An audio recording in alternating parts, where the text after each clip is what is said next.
तो ये मैं टेक्स्ट जो है उसका बैकग्राउंड चेंज कर सकता हूँ।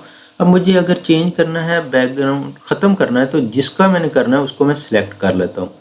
अगर माउस है तो माउस का मैं राइट क्लिक करके कर्सर, ये जो ब्लैक सी लाइन है नज़र आ रही ब्लिंक करती हुई, इसको कहते हैं ये कर्सर की पोजीशन है। और अब मैं माउस का राइट क्लिक करके ऊपर को अगर माउस को लेके जाता हूँ तो ये सिलेक्ट हो जाएगा।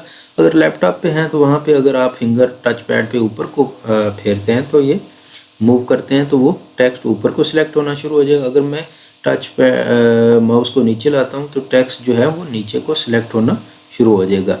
और अगर आप माउस की बजाय लैपटॉप का यूज़ कर रहे हैं तो आपको टच पैड पे फिंगर से मूव ऊपर नीचे लेफ़्ट राइट करना होगा, तो उससे टेक्स्ट सिलेक्ट हो जाएगा।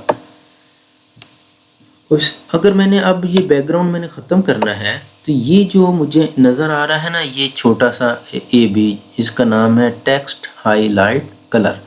तो इस पे जाके मैं क्लिक करता हूँ तो टेक्स्ट कलर, बल्कि मुझे दोबारा सिलेक्ट करना होगा।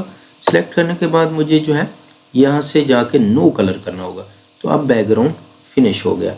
या मैं अपनी मर्ज़ी का अगर करना चाह रहा हूँ कोई कलर तो वो देखिए मैं अब कलर चेंज कर रहा हूँ लेकिन हो नहीं रहा। क्यों? क्योंकि मैंने नीचे जो टेक्स्ट है उसको सिलेक्ट ही नहीं किया हुआ, तो इसलिए चेंज नहीं हो रहा। तो अब मैं दोबारा ग्रीन करता हूँ, ब्लू करता हूँ, तो ये होता जा रहा है। नो कलर कर देता हूँ। अब मैंने ये तो था बैकग्राउंड। अब अगर टेक्स्ट का कलर मैंने चेंज करना तो अब इस पे ये जो नज़र आ रहा है ए, ऊपर भी एक कैपिटल ए था, नीचे भी ए है। नीचे वाला जो ए है वो टेक्स्ट का कलर है। तो यहाँ पे मैं छोटा सा ये जो एरो है ए के साथ नीचे से एक निशान सा बना हुआ है, तो इस पे अगर मैं क्लिक करता हूँ तो मुझे ये कलर की एक विंडो नज़र आएगी। यहाँ से मैं अपनी मर्ज़ी का कलर अप्लाई कर सकता हूँ। मैं ब्लैक कर देता हूँ जो बाय डिफ़ॉल्ट होता है। तो ये कलर का टेक्स्ट अब जो है टेक्स्ट का जो कलर है वो ब्लैक हो गया है। अच्छा, अब मैंने जो चेंजेस की हैं ये सारी चेंजेस अगर मैं ख़त्म करना चाह रहा हूँ तो मुझे कीबोर्ड से बटन दबाना होगा कंट्रोल जी। तो 1 बाय 1 वो चेंजेस वापस होती जाएंगी। देखें पहले अब रेड था तो ब्लैक किया था, रेड से हमने ब्लैक किया तो अब दोबारा रेड हो गया। अब मैंने वो बैकग्राउंड मैंने ख़त्म किया था तो अब दोबारा आ गया। फिर हमने जैसे जैसे हम वो टेक्स्ट का हमने इटैलिक किया था, बोल्ड किया था, जो सारी चीज़ें मैंने की थी फिर मैंने ख़त्म कर दी थी, फिनिश कर दी थी। तो वो सारी कंट्रोल जी का बटन जैसे जैसे दबाता रहूँगा वैसे वैसे वो चेंजेस वापस होती जाएंगी। और ये मैं ऊपर से जो बटन है, ये जो एक आपको एरो नज़र आ रहा है टेढ़ा सा, इसको भी प्रेस करें तो इससे भी चेंजेस जो है। अच्छा जी, मैंने जो चेंजेस ख़त्म कर दिए हैं तो मैं दोबारा वो चेंजेस ला सकता हूँ, उसको कहते हैं रीडू। वो कीबोर्ड से जो बटन मुझे प्रेस करना होगा वो कंट्रोल प्लस वाई, या मैं इस एरो को प्रेस करता रहूँ माउस से, तो इससे भी वो चेंजेस दोबारा आ जाएंगी। आपको याद होगा कि मैंने आखिरी काम जो किया था वो मैंने टेक्स्ट जो था वो मैंने ब्लैक कर दिया था। तो देखते हैं कब वो ब्लैक वाली चेंजेस हमें मिलती है। तो ये हमने इस पे आकर छोड़ा था तो ये चेंजेस मुझे दोबारा मिल गई। तो इस तरह आप चेंजेस ख़त्म भी कर सकते हैं और चेंजेस दोबारा ला भी सकते हैं जो आपने की होती हैं। तो ये तो होम टैब का वो था फ़ॉन्ट वाला हमने सेक्शन डिस्कस किया, यानी फ़ॉन्ट वाला ये वाला हमने सेक्शन अभी डिस्कस किया है। इसको कहते हैं फ़ॉन्ट। और अगर इसको मैं फ़ॉन्ट वाली जो है इसको मैं अगर बड़ा करना चाहूँ तो ये जो छोटा सा एक विंडो इसके नीचे है एरो, इस पर क्लिक करूँगा तो ये फ़ॉन्ट की सारी एक बड़ी विंडो ओपन हो जाएगी। वहाँ पे जाके मैं बेशुमार काम जो है वो कर सकता हूँ। इसके अलावा फ़ॉन्ट में अगर देखें तो आपको नज़र आ रहा होगा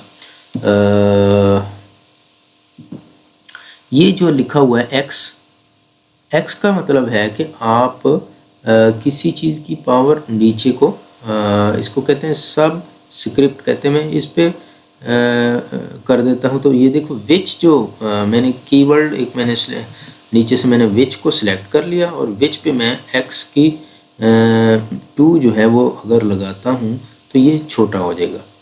अगर मैं कोई और सिलेक्ट करता हूँ, जैसे ये हैव है, हैव को अगर मैं अप्लाई करता हूँ इसकी x की पावर 2, जिसको हम कहते हैं सुपरस्क्रिप्ट, और कीबोर्ड से अगर बटन मैंने प्रेस करना हो तो मुझे जो है वो x की पावर, मैंने सुपरस्क्रिप्ट अप्लाई करना हो तो मुझे control plus shift plus button, plus का जो बटन है वो प्रेस करना पड़ेगा।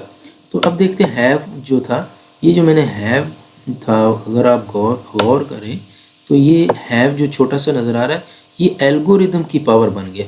ये मुझे कब का चाहिए होता है, हम देख लेते हैं कि मुझे कब ये चाहिए होता है। बिलफर्ज मैंने लिखा हुआ है x पावर 2, मैं चाहता हूँ ये 2 जो है x की पावर बन जाए, तो मैं 2 को सिलेक्ट किया और ऊपर से जाके मैंने वो जो सुपरस्क्रिप्ट वाला जो एक्शन था वो मैंने परफॉर्म किया। तो देखें ये x की पावर 2 बन गया है, ये जो x की पावर 2 बन चुका है। तो ये हम किसी सुपरस्क्रिप्ट या सबस्क्रिप्ट इससे हम कर सकते हैं। एक और चीज़, ये जो कैपिटल ए और बिल्कुल साथ स्मॉल ए है, ये चेंज केस करने के लिए इस्तेमाल होता है। यानी आपने अगर टेक्स्ट लिखा हुआ है स्मॉल अल्फ़ाबेट में, यानी छोटी बेस में लिखा हुआ है, आप बड़ा करना चाह रहे हैं तो आप इस पर क्लिक करेंगे तो ये बताएगा कि आपने लोअर केस करना है, यानी सारा टेक्स्ट स्मॉल हो जाएगा स्मॉल लेटर में। अगर आपने बड़ा करना है तो आपको अपर केस सेलेक्ट करना होगा, जैसे ये टेक्स्ट सारा जो है वो कैपिटल हो गया। अगर आप यहाँ से कैपिटल ईच वर्ड, यानी हर वर्ड का पहला जो लेटर है वो बड़ा हो जाए, तो उसके लिए अगर हम ये करते हैं कैपिटल इस ऑप्शन, तो ये अगर आप पैराग्राफ में देखें तो हर लेटर का, जैसे ये मिसलीड का एम कैपिटल है, डी का टी और ट्रिवियल का टी, तो ये सेटिंग हो जाएगी। तो ये हमने जो होम टैब का फ़ॉन्ट था वो डिस्कस किया। जो नेक्स्ट जो हम जो है होम टैब का सेक्शन है पैराग्राफ का। पैराग्राफ जो होता है, जो आप टेक्स्ट लिखते हैं और लिखते जाने के बाद आप कीबोर्ड से एंटर का बटन प्रेस करते हैं तो वो पैराग्राफ बन जाता है। ये जो मैंने एरिया ऊपर सेलेक्ट किया है ये पैराग्राफ का है, और इसमें हम जो है डिफरेंट जो टेक्स्ट की पैराग्राफ वाली सेटिंग है वो हम कर सकते हैं। अब देखें तो नीचे आपको ये जो है ये एक पैराग्राफ है और ये दूसरा पैराग्राफ है। अगर मैं यूं कर दूं टेक्स्ट को, देखो दोनों मैंने मिला दिए टेक्स्ट, अब ये एक ही पैराग्राफ है।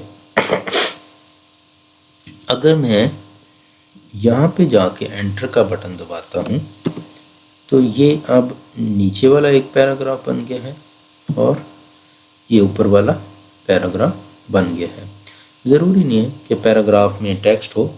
जैसे मैं कहता हूँ कि मैंने ये एक वर्ड लिखा है, ठीक, एंटर किया, तो अब ये जो है अरफात यासिर जो है वो पहले पैराग्राफ में शामिल होगा, समझा जाएगा, और अरफात जो है दूसरा पैराग्राफ समझा जाएगा।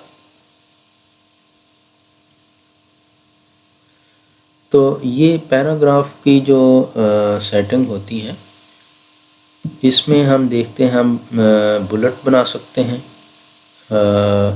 जैसे में बुलेट क्या होते हैं कि ये जो नंबरिंग होती है, जैसे ये इसके शुरू में एक डॉट लग गया है, अब अगर मैं दूसरा कोई लिखना चाहता हूँ तो दूसरा बुलेट बन जाएगा, फिर ये तीसरा बुलेट बन जाएगा।